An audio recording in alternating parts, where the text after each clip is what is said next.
दुष्काळाचं सावट इतक्या मोठ्या प्रमाणात पडलं की त्यामध्ये आणखी आमच्यातले शेतकरी खचले, परंतु न खचता चांगल्या पद्धतीनं काम केलं आणि त्यानंतर टेंबूचं पाणी आम्हाला या क्षेत्रासाठी आमच्या भागामध्ये स्वर्गीय भाई गणपतरावजी देशमुख आमदार साहेब असताना त्यांनी या टेंबूचं पाण्याची योजना आमच्यासाठी चालू केली आमच्या भागासाठी आणि त्या टेंबूच्या पाण्याचा फायदा घेत या माळरानावरती आणि कमी क्षेत्र असताना अतिशय चांगल्या पद्धतीनं डाळिंब आमच्यातल्या लोकांनी फुलवली। किती साधारणतः क्षेत्र आहे डाळिंबाचं, किती टन दरवर्षी माल निघतो? साधारणपणे डाळिंब आमच्या भागामध्ये 500 ते 600 एकर डाळिंबाचं क्षेत्र आहे गौडवाडीमध्ये आणि पर एकर साधारणपणे 15 ते 16 टन इतकं ॲव्हरेज निघतं आणि याच्यातील 50% बागा ह्या युरोप देशासाठी एक्सपोर्ट क्वालिटीचा माल पिकवला जातो आणि राहिलेला जो 50% माल आहे तो दुबई,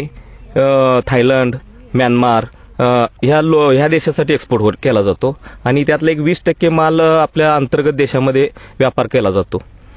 किती वार्षिक उत्पन्न आहे गावाचं ह्याच्यातून? साधारणपणे आमच्या गावाचं वार्षिक उत्पन्न 50 ते 60 कोटी रुपये या डाळिंबाच्या माध्यमातून आम्हाला इथं गौडवाडीमध्ये मिळतात।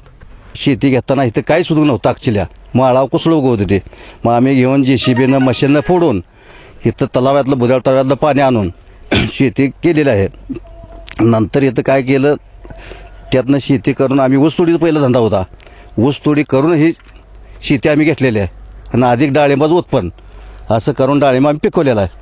किती एकर डाळिंब? आता डाळिंब सध्या आपलं जवळजवळ 8 एकर आहे। आता निघतो कुठं जातो? आता हे आपला युरोपला चालू आहे, युरोप चालू आहे।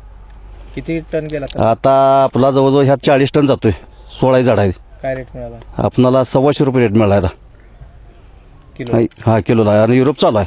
किती उत्पन्न निघेल सगळं आता? सर्वसाधारण ह्यात बघा की आता 40 टन माल जाईल, 125 रुपये दिलेला आपण।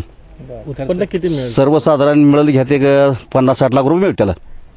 खर्च किती झाला? खर्च ह्यात झाला की जवळजवळ एक 10 ते 20 लाख रुपये झाला ह्या प्लॉटमध्ये, बाकीच काहीतरी वेगळं जाते प्लॉट। वार्षिक सरासरी किती? वार्षिक एक 2 कोटी पर्यंत जाते डाळिंबाचं? हा डाळिंबाच एवढं राहते।